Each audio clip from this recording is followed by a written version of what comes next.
caught in the crossfire. It's caught in the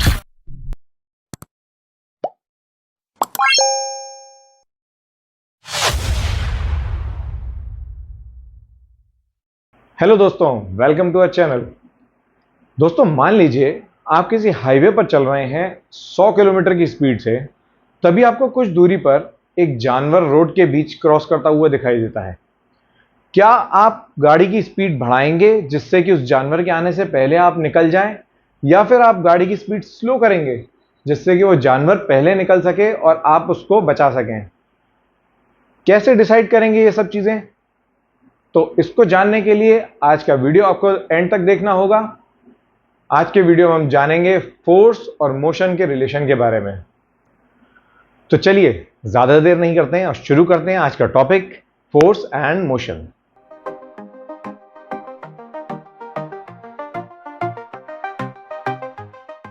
okay friends, तो let's learn about force and motion. आप लोग जानते होंगे motion, जैसे हिंदी में हम कहते हैं कि कोई चीज चल रही है, हिल रही है, तो उसे हम क्या कहते हैं? मोशन। तो फर्स्ट ऑफ ऑल हम मोशन की डेफिनेशन जान लेते हैं। मोशन की डेफिनेशन क्या कहती है? Motion is a change in the position of a body with relative to time. Okay, so इसका क्या मतलब हुआ? Motion is the change in the position of the body. मान लीजिए एक बॉडी इस पोजीशन पर खड़ी है, ए पोजीशन पर, और वो किसी फोर्स की वजह से या अपने आप चलकर किसी दूसरी पोजीशन पर आ जाती है कुछ समय के बाद। यानी कि मान लीजिए एक बॉडी सुबह 10 बजे ए पोजीशन पर थी और दोपहर के 12 बजे वो बी पोजीशन पर आ जाती है, तो इसका मतलब उस बॉडी में मोशन हुआ, क्योंकि उसकी पोजीशन चेंज हो गई और रिलेटिव टू टाइम, यानी कि उसकी पोजीशन ओवर टाइम चेंज हो गई है। और यह भी ध्यान रखना है, position should be relative position. Relative position मतलब कि उसकी जो ओरिजिनल पोजीशन है उस पोजीशन से कुछ हटकर पोजीशन होनी चाहिए, तब हम उस बॉडी का मोशन कंसिडर करेंगे। तो मोशन की डेफिनेशन क्या हो गई? Change in the position of the body, relative position of a body over time, यानी कुछ टाइम के अंदर उसकी रिलेटिव पोजीशन जो है चेंज हो गई, यानी ओरिजिनल पोजीशन से कुछ नई पोजीशन पर वो आ जाता है। तो इसे हम क्या बोलेंगे? मोशन। अब आ जाते हैं फोर्स पर। So what is force?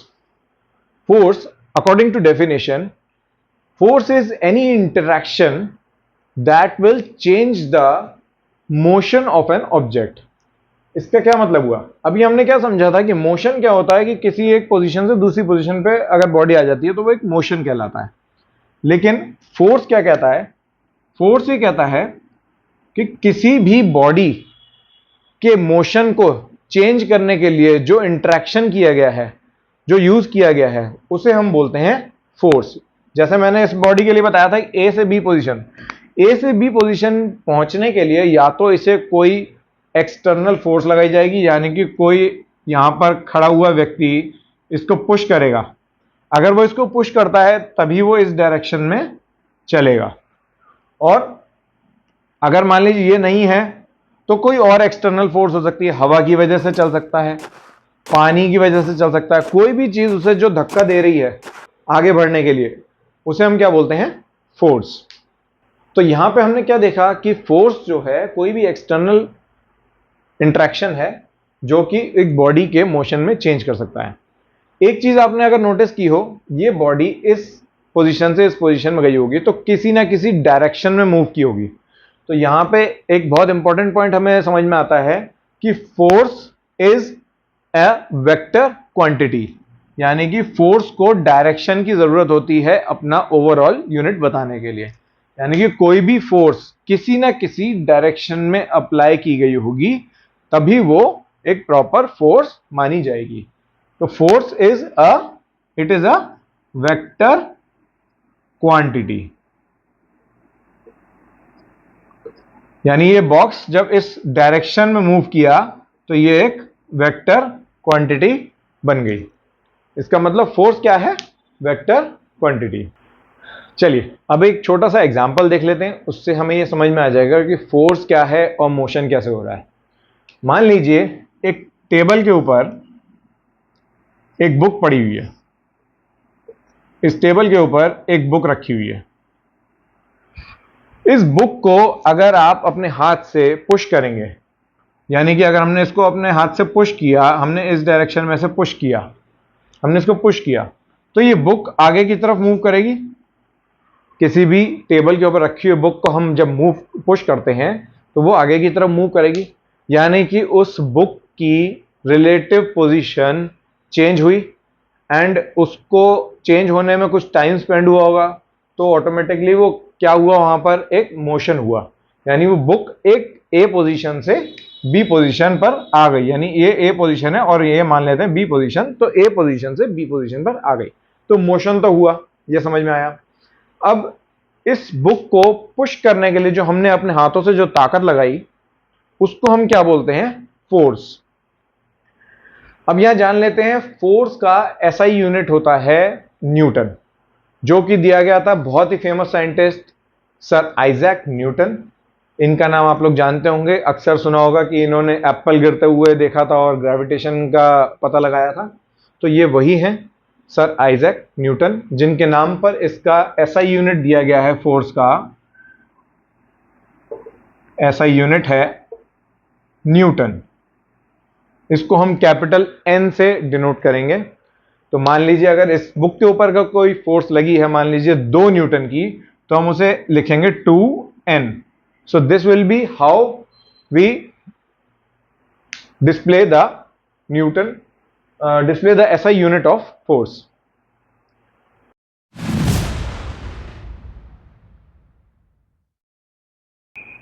तो अब हम देख लेते हैं कि डिफरेंट टाइप्स ऑफ फोर्सेस क्या क्या एग्जिस्ट करती हैं हमारे इस वर्ल्ड में, हमारे इस यूनिवर्स में कौन कौन सी फोर्सेस एग्जिस्ट करती हैं। अलग अलग तरह की ताकतें होती हैं, इसके बारे में हम समझेंगे।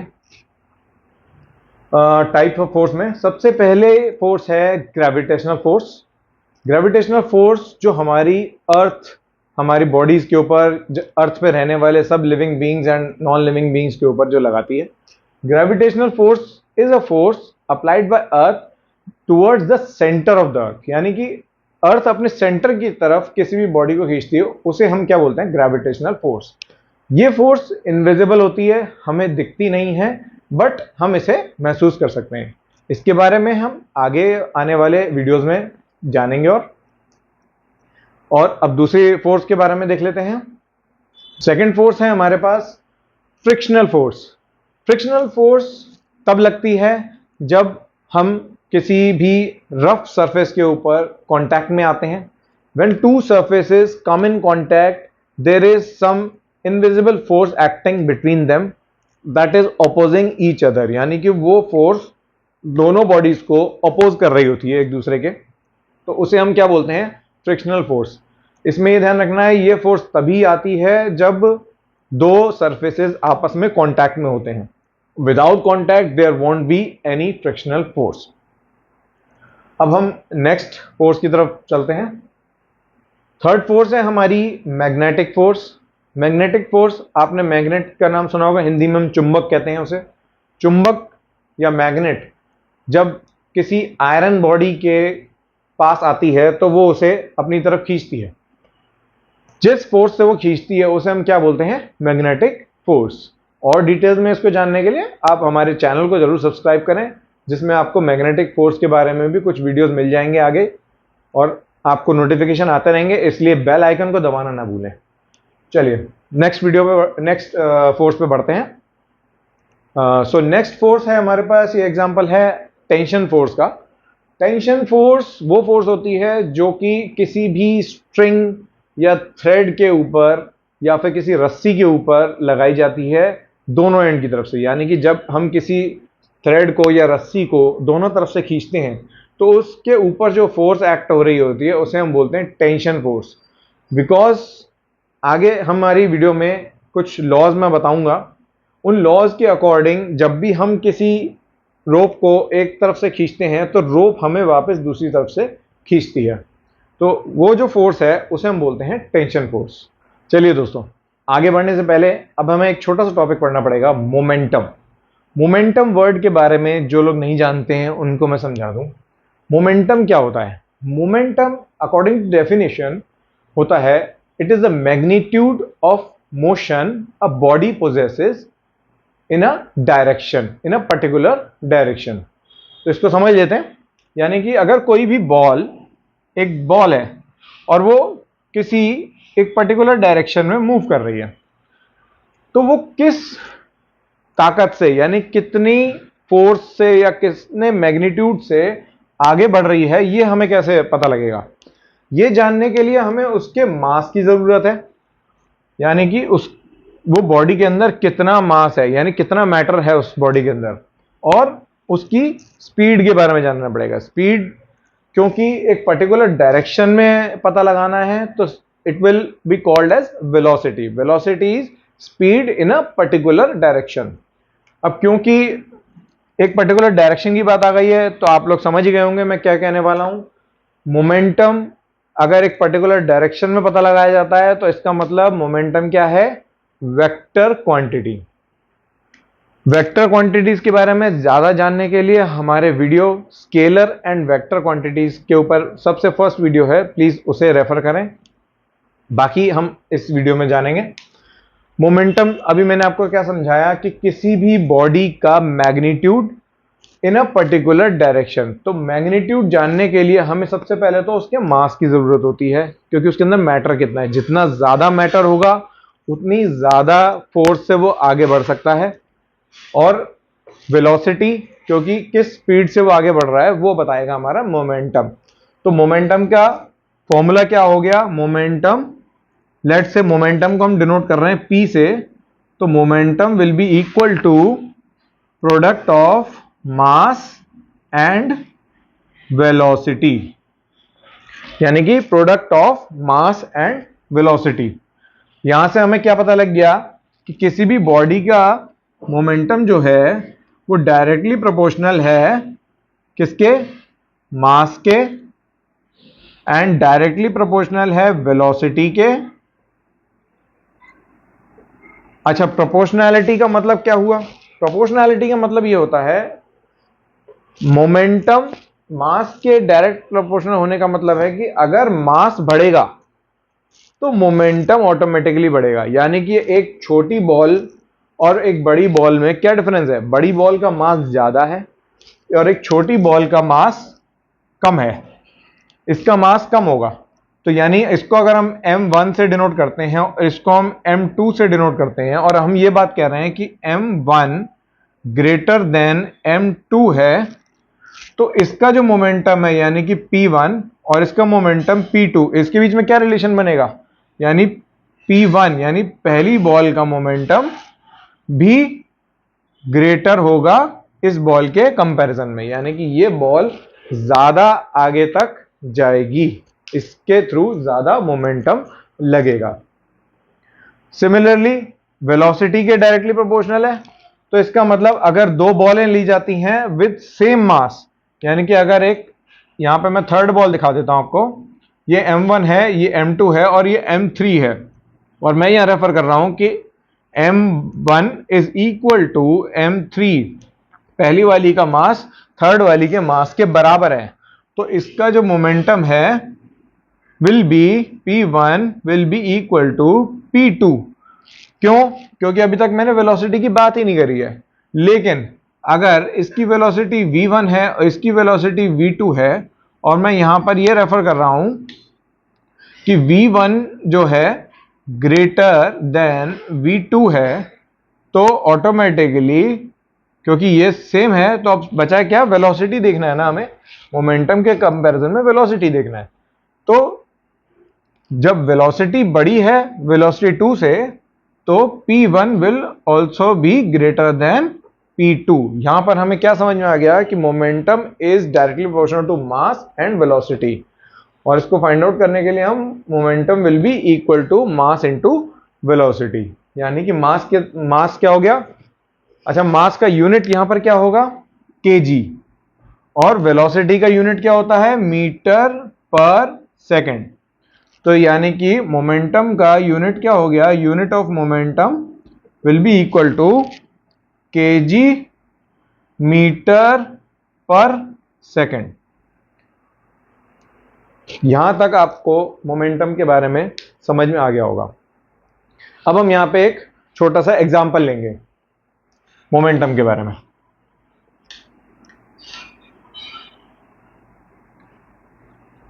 मोमेंटम के बारे में एक छोटा सा एग्जांपल लेते हैं। आप लोगों ने क्रिकेट देखा होगा। क्रिकेट मैच में कभी भी कोई बैट्समैन जब शॉट मारता है तो बॉल फील्डर की तरफ आती है, बहुत तेजी से आती है। मान लीजिए बैट्समैन ने बहुत ऊपर उछाला है और बॉल सीधा फील्डर के हाथ में कैच आने वाली है। तो कभी आपने ये नोटिस किया है, या जो लोग क्रिकेट खेलते हैं उनको ये मालूम होगा कि जब भी हम किसी भी बॉल को पकड़ते हैं जो बहुत तेजी से आ रही हो, तो कभी भी अगर उस बॉल को हम ऑन द स्पॉट पकड़ लेते हैं तो हमारे हाथ में बहुत तेज लगती है। फर्स्ट ऑफ ऑल ये लगती क्यों है, क्योंकि ये जो दर्द हमारे हाथ में होता है ये इसी को ही बोलते हैं मोमेंटम। उस बॉल का जो मोमेंटम था, वो जिस मोमेंटम से हमारी तरफ बढ़ रही थी, वो हमारे हाथ में मोमेंटम सारा उसने रिलीज कर दिया हमारे हाथ में। लेकिन अब इस दर्द को कम करने का एक तरीका क्या है कि जब वो बॉल हमारी तरफ आ रही है, क्योंकि अब हम मोमेंटम का कॉन्सेप्ट जानते हैं, मोमेंटम के कॉन्सेप्ट के हिसाब से P will be directly proportional to mass and velocity. तो जब हम उस बॉल को कैच करने लगे हैं तो बॉल का मास तो ऑलवेज भी सेम, तो ये मास तो कांस्टेंट हो जाएगा। मास को हम mc से डिनोट कर सकते हैं, यानी मास क्या हो जाएगा हमारा, कांस्टेंट। तो हम मास को कंसीडर करेंगे नहीं यहां पर। तो अगर हमें इसके मोमेंटम को रिड्यूस करना है, यानी उस दर्द को हमें कम करना है कि वो हमारे हाथ में आया और हमें दर्द कम लगे, तो उसको रिड्यूस करने के लिए हमें ऑटोमेटिकली क्या रिड्यूस करना होगा, वेलोसिटी। वेलोसिटी के दो चीजों पर डिपेंड करती है, स्पीड एंड डायरेक्शन। तो उस बॉल की अगर हम डायरेक्शन चेंज कर सकते हैं, यानी कि हम उस बॉल को अगर हमने हाथ लगाया है तो ऑटोमेटिकली उसकी डायरेक्शन चेंज कर दी ना हमने, क्योंकि हम वो हमारी तरफ बढ़ रही थी और हमने उसको रोक दिया, हमने उसकी ऑपोजिट डायरेक्शन में हमने उसको रोक दिया। तो यानी कि उसकी हमने सबसे पहली बात मोमेंटम तो चेंज किया, लेकिन क्योंकि उसकी अभी स्पीड भी उतनी है, स्पीड को कम करेंगे तो ऑटोमेटिकली मोमेंटम कम हो जाएगा। तो जब हम स्पीड को कम करने के लिए हम क्या करते हैं, जब उस बॉल को कैच करते हैं उसको धीरे धीरे ऐसे करके मूव करते हैं, यानी हम अपने हाथों को धीरे धीरे अपनी तरफ मूव करते हैं। तो जब हम अपनी तरफ मूव करते हैं तो धीरे धीरे जब वेलोसिटी डाउन होती है और मोमेंटम डाउन होता है तो हमें दर्द कम महसूस होता है। तो होपफुली आपको यहाँ पे मोमेंटम के एग्जांपल से समझ में आ गया होगा कि मोमेंटम इन रियल लाइफ का क्या मतलब हुआ। यानी कि किसी भी बॉडी को रोकने के लिए या बॉडी को चलाने के लिए हमें मोमेंटम की जानकारी होना बहुत ज़रूरी है। तो हम कंपेयर कर सकते हैं कि same body with same mass अगर डिफरेंट वेलोसिटी पे चल रही होंगी तो उनके मोमेंटम डिफरेंट होंगे। तो यहाँ पर एक और छोटा सा एग्जांपल ले सकते हैं, एक ट्रक और कार को कंपेयर करें। तो अगर किसी ट्रक को 20 किलोमीटर पर आवर की स्पीड से चला रहे हैं और किसी छोटी सी कार को 20 किलोमीटर पर आवर की स्पीड से चला रहे हैं, तो मोमेंटम किसका ज़्यादा होगा। यानी कि अगर वो दोनों चीज़ें एक दीवार में जाके टकराती हैं तो कौन ज़्यादा नुकसान करेगा, इस चीज़ का पता आप लगा सकते हैं। और इसका आंसर देने के लिए प्लीज़ हमें कमेंट कीजिए, इसका आंसर मैं वीडियो के एंड में बताऊंगा आपको।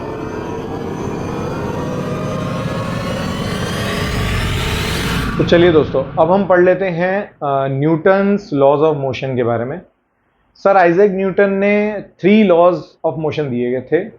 यही 3 लॉज ऑफ मोशन हैं जो कि हमारे वर्ल्ड में, हमारे यूनिवर्स में जितने भी मोशंस हो रहे हैं और जितनी भी फोर्सेस लग रही हैं उनके रिलेशनशिप्स और किसी भी मोशन को कैसे होना है, कहाँ एंड होना है, कहाँ चलना है, ये डिफाइन करते हैं ये 3 laws. Yes, you heard it right.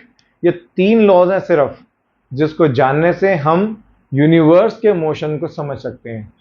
और आप जान के हैरान होंगे, इन्हीं 3 लॉज ऑफ मोशन की वजह से आज हमारे साइंटिस्ट जो हैं स्पेस में जा चुके हैं, रॉकेट्स वगैरह यूज़ कर चुके हैं, सैटेलाइट्स के भी मोशन इन्हीं लॉज के ऊपर डिपेंड करते हैं।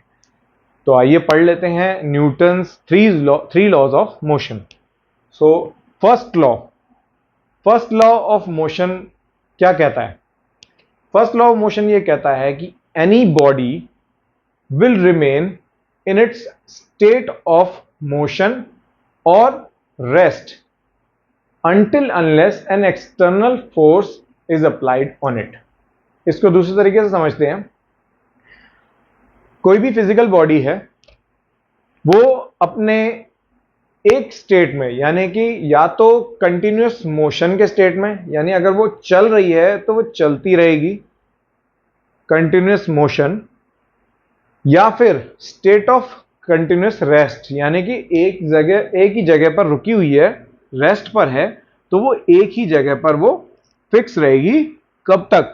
जब तक उसके ऊपर कोई एक्सटर्नल फोर्स अप्लाई नहीं होती है।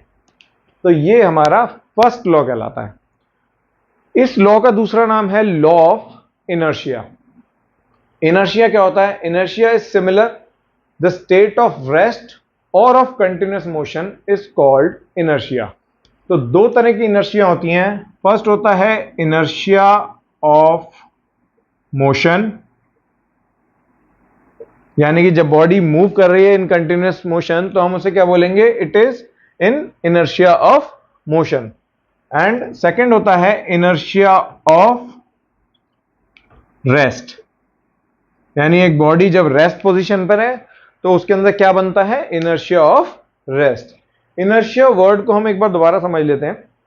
इनर्शिया का मतलब यह भी होता है कि अगर कोई बॉडी अपनी एक स्टेट में है तो वो अपनी उस स्टेट को तब तक मेंटेन रखेगी जब तक कि कोई एक्सटर्नल फोर्स आकर उसकी स्टेट को चेंज नहीं कर देती।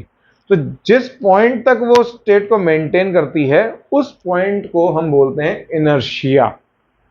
तो यानी कि अगर रेस्ट पर है तो it will remain in rest until unless external force is applied on it, और जब तक मोशन में तो it will remain in motion until unless an external force is applied on it।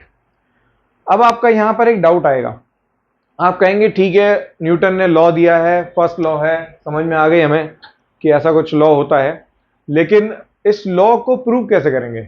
क्योंकि आपने रियल लाइफ में देखा होगा कि कोई भी बॉडी अगर मूव कर रही है तो किसी ना किसी पॉइंट पर आके वो रुक जाती है। जैसे हमने किसी अगर बॉल को थ्रो किया ऑन द अर्थ सरफेस, हमने कोई थ्रो की बॉल और वो बॉल आगे चलकर कुछ दूरी पर जाके वो अपने आप रुक जाती है। तो यहां पर न्यूटन का फर्स्ट लॉ अप्लाई नहीं हो पा रहा। क्यों? शायद कुछ लोग अब तक समझ गए होंगे, लेकिन मैं समझा देता हूं। क्योंकि यहां पर वो बॉल जो है किस चीज के कांटेक्ट में है? अर्थ के सरफेस के कांटेक्ट में है।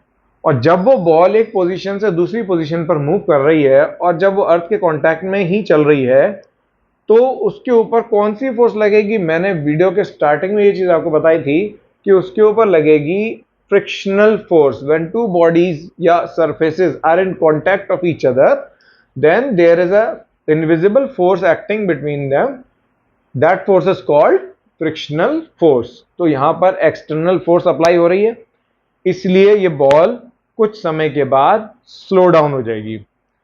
यहां पर एक फोर्स और एक्ट कर रही है इसके ऊपर, ग्रेविटेशनल फोर्स, क्योंकि हम अर्थ पर हैं, अर्थ की ग्रेविटी उस बॉल के ऊपर भी एक्ट कर रही होगी और वो उसे नीचे की तरफ खींच रही होगी। और बॉल हमारी स्ट्रेट लाइन में जा रही है, ग्रेविटी नीचे की तरफ खींच रही है और फ्रिक्शनल फोर्स उसे ऑपोजिट डायरेक्शन में धक्का दे रही है। तो ये दोनों फोर्स मिलके इस बॉल को रोकने की कोशिश कर रही है और कुछ टाइम के बाद ये बॉल आगे जाकर रुक जाती है। अब यहां पर हमें कब ये रुकेगी बॉल, ये जानने के लिए हमें न्यूटन का सेकंड लॉ ऑफ मोशन पढ़ना होगा।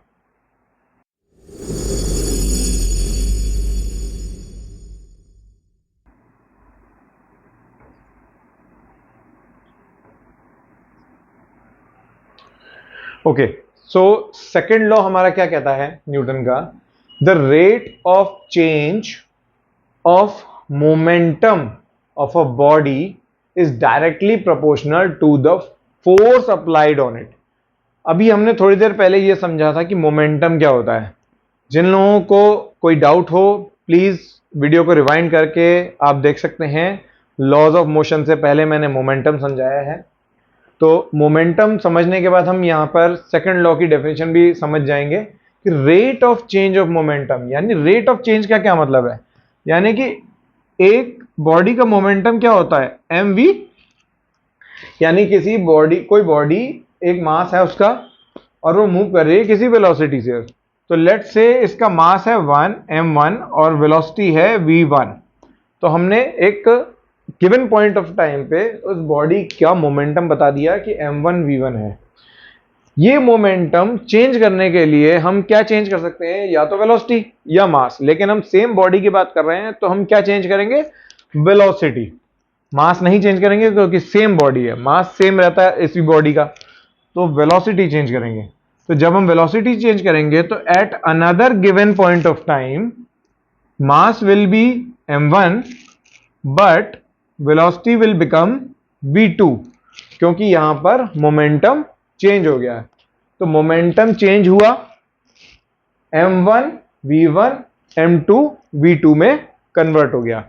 और रेट ऑफ चेंज होता है कि कितने समय में चेंज हुआ, on in how much time the momentum change in how much time, उसे हम बोलते हैं rate of change of momentum. Rate of change of momentum जैसे m1 v1 minus m1 v2, ये हो गया चेंज इन मोमेंटम। अब rate of change of momentum will be divided by time। Rate of change of momentum क्या हो जाएगा, m1 v1 minus m1 v2। यहां से हमें क्या मिलेगा,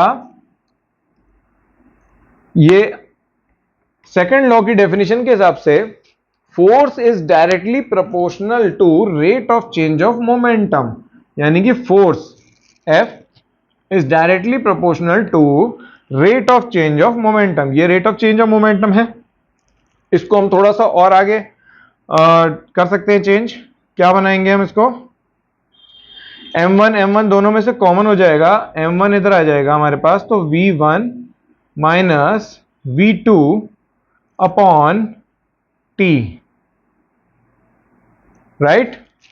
तो m1 को हम बाहर ले लेते हैं, m1 अंदर क्या बचेगा, v1 minus v2 upon t will be directly proportional to force.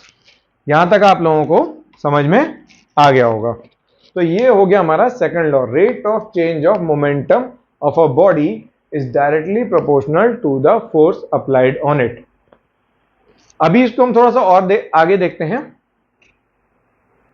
तो हमने यहां पर अभी देखा था कि force is directly proportional to m1 v1 minus v2 upon t। तो ये v1 माइनस v2 क्या है, change of velocity upon time, यानी rate of change of velocity. जब एक जगह से दूसरी जगह वेलोसिटी चेंज होती है पर यूनिट टाइम, तो उसको हम बोलते हैं एक्सेलरेशन। क्या बोलते हैं हम उसे, एक्सेलरेशन। यानी किसी भी बॉडी का एक्सेलरेशन क्या होता है, rate of change of velocity over time, यानी कि कुछ टाइम पीरियड में अगर किसी बॉडी की वेलोसिटी v1 से v2 हो जाती है, तो प्रति सेकंड यानी पर सेकंड जो वेलोसिटी चेंज हुई है उसको हम क्या बोलेंगे, average of that velocity will be acceleration. यानी कि F is directly proportional to m1, और इसको हम एक्सेलरेशन बोल देंगे तो हम इसको a कर देंगे। यानी कि ये जो बॉडी मूव कर रही है, यानी उसका चेंज ऑफ मोमेंटम हो रहा है, वो किस पे डिपेंड करता है, फोर्स किस पे डिपेंड करती है, मास और एक्सेलरेशन पे। तो rate of change of momentum को हम मास इनटू एक्सेलरेशन भी कह सकते हैं। अब इसको हम प्रैक्टिकली समझते हैं, इस लॉ का मतलब क्या है। अच्छा, rate of change of momentum अभी तक आप लोगों को शायद समझ में आ गया होगा कि किसी बॉडी की वेलोसिटी चेंज हो रही है ओवर टाइम। जब बॉडी की वेलोसिटी ओवर टाइम चेंज हो रही है, यानी कि मान लेते हैं कार है, वो आगरा टू दिल्ली हाईवे पर चल रही है। जब वो आगरा से स्टार्ट हुई थी तो वो 60 किलोमीटर पर आवर की स्पीड से चल रही थी। 60 kilometre per our Agra to Delhi बोला है, तो मैंने डायरेक्शन बताई है, स्पीड बताई है, इसका मतलब ये वेलोसिटी हो गई, वेलोसिटी इन पर्टिकुलर डायरेक्शन। क्या हो जाएगा, एक कार 60 किलोमीटर पर आवर की स्पीड से आगरा टू दिल्ली जा रही है। जब वो आगरा के पॉइंट पर थी, एंट्री पॉइंट पर थी, तब वो 60 किलोमीटर की स्पीड पर थी। अब वो पहुंचती है हाफ वे टू दिल्ली। जब वो हाफ वे टू दिल्ली पहुंचती है तो उसकी स्पीड थी 100 kilometre per our. Change of velocity कितना हुआ, v1 माइनस v2 कितना हुआ, 60 माइनस 100, यानी कि 40 किलोमीटर पर आवर के वेलोसिटी में चेंज हुआ। लेकिन इस हाफ वे को पहुंचने में उसे लगते हैं 2 आवर्स। तो 2 आवर्स यानी कि अगर यहां पर सॉल्व करते हैं इसको हम, 40 kilometre per our upon 2 hours, यानी कि पर आवर का पहले हम निकाल लेते हैं, क्या आ जाएगा 40 अपॉन 2 यानी कि 20 kilometre per hour square, r into r square हो जाएगा। तो हमें एक्सेलरेशन कितना मिला, 20 किलोमीटर पर आवर, यानी एक्सेलरेटेड बॉडी हुई ना, एक्सेलरेशन हुआ। एक्सेलरेशन होने की वजह से मास तो वही है, कार तो वही है जो आगरा से चली थी, वही दिल्ली जा रही ना। तो हाफ वे टुवर्ड्स दिल्ली जब वो आई, हाफ वे पर उसका एक्सेलरेशन कितना माना जाएगा, 20 किलोमीटर पर आवर स्क्वायर। तो इस एक्सेलरेशन और उस कार के मास का जब हम मल्टीप्लिकेशन करेंगे तो हमें यह पता लग जाएगा कि वो जो कार है वो कितनी फोर्स से आगे बढ़ रही है।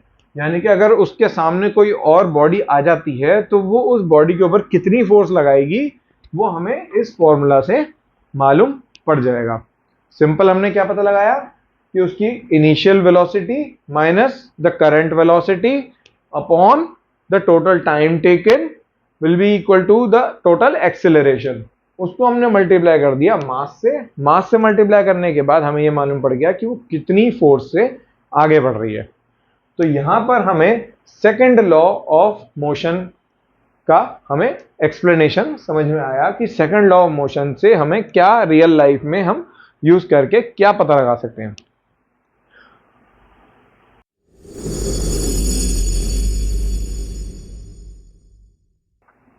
तो दोस्तों अब बारी है हमारे थर्ड लॉ ऑफ मोशन की। तो न्यूटन का जो थर्ड लॉ ऑफ मोशन है, it states that to every action there is an equal and opposite reaction. इसका क्या मतलब हुआ, सिंपल सी भाषा है, बहुत ज़्यादा कठिन नहीं है। सिंपल है कि कोई भी एक्शन होता है, यानी कि अगर किसी डायरेक्शन में किसी बॉडी ने फोर्स लगाई है, यानी एक फोर्स लगाई गई है, तो सिमिलर फोर्स हमें ऑपोजिट डायरेक्शन में एक्सपीरियंस होगी। यानी कि एवरी एक्शन, हमारे एक्शन का एक ऑपोजिट एंड इक्वल रिएक्शन होगा, इक्वल एंड ऑपोजिट रिएक्शन होगा।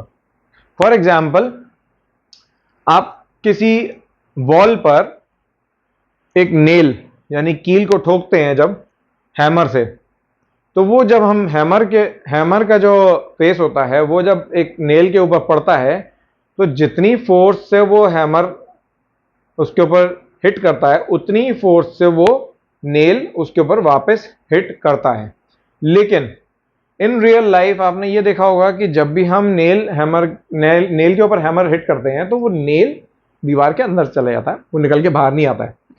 तो जब वो दीवार के अंदर जा रहा है तो ये थर्ड लॉ कैसे काम किया, इसको समझने के लिए पहले हमें समझना पड़ेगा स्टैटिक इक्विलिब्रियम या फिर कंजर्वेशन ऑफ मोमेंटम।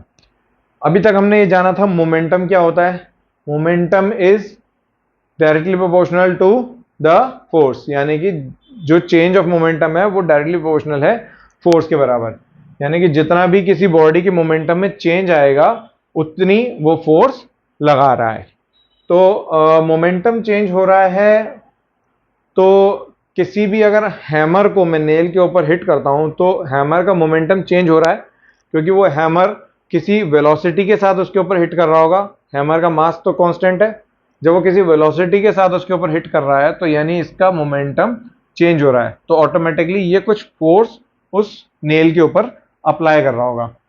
तो स्टैटिक इक्विलिब्रियम के रूल्स के हिसाब से the overall momentum of a body remains constant, यानी कि जब कोई भी बॉडी के अंदर मोमेंटम आता है तो it will transfer its momentum to another body, but the sum of both the momentum will always remain constant. अब इसको कैसे समझेंगे?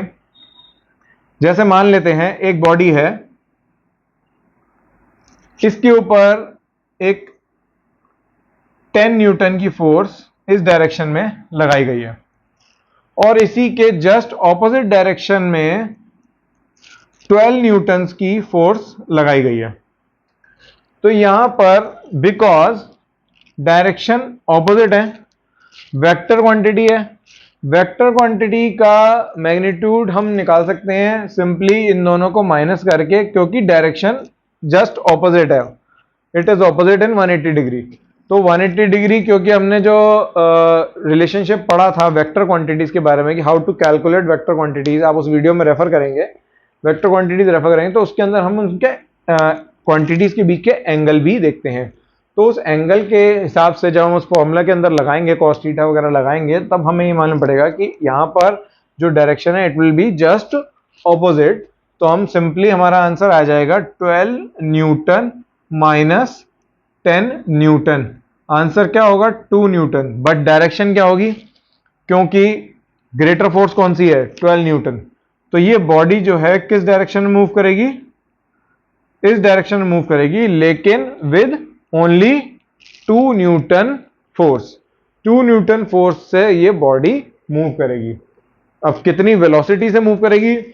तो वो हम F is equal to ma वाले फॉर्मूले से हम पता लगा सकते हैं कितनी एक्सेलरेशन से, यानी क्योंकि 0 पे थी ना, रेस्ट पर थी, रेस्ट से वो आगे बढ़ी है तो कुछ एक्सेलरेशन हुआ होगा, 0 to 1, 0 3, 0 to 5 ऐसे करके आगे बढ़ा होगा। तो जब वो आगे बढ़ा है तो इसका मतलब कुछ एक्सेलरेशन हुआ होगा।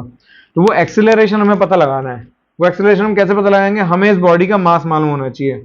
मान लीजिए कि ये बॉडी जो है कोई 1 kg की है, तो 1 kg और एक्सेलरेशन हमें पता लगाना है, तो A will be equal to F upon m, यानी कि 2 newtons upon 1 kg equals to 2 kilometres per hour, sorry 2 metres per second. तो यानी कि ये बॉडी जो है 2 मीटर्स पर सेकेंड स्क्वायर की एक्सेलरेशन से आगे बढ़ी है। कितनी दूर गई होगी वो हमें डिस्टेंस अपॉन टाइम के फॉर्मूले से हम ये पता लगा सकते हैं, डिस्टेंस, स्पीड एंड टाइम के रिलेशनशिप से। तो ये एक सिंपल सा एग्जांपल था थर्ड लॉ ऑफ मोशन को समझाने के लिए, इक्वल एंड ऑपोजिट रिएक्शन को। अब हम आ जाते हैं उस हैमर और नेल के ऊपर। अब ये मान लीजिए ये नेल था, इसके ऊपर हमने ये हैमर से हिट किया, ये हैमर है, हैमर से हमने हिट किया इस नेल के ऊपर और ये नेल वॉल के ऊपर है। जब हमने इसको हिट किया, मान लीजिए ये 100 न्यूटन की स्पीड से 100 न्यूटन की फोर्स इसके ऊपर लगाता है। तो जब ये 100 न्यूटन की फोर्स इसके ऊपर लगाता है नेल के ऊपर, तो यही 100 न्यूटन की फोर्स ट्रांसफर होती है इस वॉल में, 100 न्यूटन। अब ये 100 न्यूटन की जब ये ट्रांसफर होती है, तो यही 100 Newton will be travelled backwards, यानी रिवर्स डायरेक्शन में यही 100 न्यूटन ट्रेवल करेगी और ये इस नेल के ऊपर अप्लाई होगी और यही 100 न्यूटन वापस इस हैमर के ऊपर जाएगी। लेकिन क्योंकि इसका जो मास है वो कांस्टेंट नहीं है, नेल के हिट होने से वो मास डिस्पर्स हो जाता है, तो ये प्रॉपर 100 न्यूटन वापस नहीं जा पाता है और वो बाकी डायरेक्शन में, जिस डायरेक्शन में मास डिस्पर्स हुआ उसी डायरेक्शन में वो 100 न्यूटन डिस्पर्स हो जाता है। तो इसलिए वो कील वापस नहीं आता है, वो नेल या कील वापस नहीं आता है, वो अंदर चला जाता है। तो ये है हमारा थर्ड लॉ ऑफ मोशन, यानी every action will have an equal and opposite reaction. इसका एक दूसरा एग्जांपल भी है रॉकेट प्रोपल्शन का। रॉकेट प्रोपल्शन में जब उसके अंदर लगा हुआ फ्यूल जब वो बर्स्ट आउट होता है, जब वो फ्लेम्स में बर्स्ट आउट होता है, तो वो जो फ्यूल है at the spot of burning वो फ्यूल फोर्स लगाता है डाउनवर्ड्स। जब वो डाउनवर्ड फोर्स लगाता है उतनी ही रिएक्टिव फोर्स जो है रॉकेट के बॉडी के ऊपर लगती है। और जब वो बॉडी के ऊपर लगती है तो रॉकेट हमारा उतनी ही फोर्स से हवा में जाता है। तो ये न्यूटन के थर्ड लॉ ऑफ मोशन की वजह से होता है। होपफुली आपको यहाँ पे तीनों लॉज इजीली समझ में आ गए होंगे। अगर फिर भी कोई डाउट है आपको तो प्लीज़ कमेंट बॉक्स में ज़रूर लिखें। आपके क्वेश्चंस का हमें इंतज़ार रहेगा और आपके रिव्यूज़ के बारे में हमें काफ़ी टाइम से इंतज़ार है। प्लीज़ रिव्यू लिखें, आपको हमारा वीडियो कैसा लगा और इस वीडियो में और क्या इम्प्रूवमेंट चाहते हैं और क्या और नॉलेज चाहते हैं, आप किन टॉपिक्स के बारे में पढ़ना चाहते हैं, प्लीज़ हमें ज़रूर बताएं।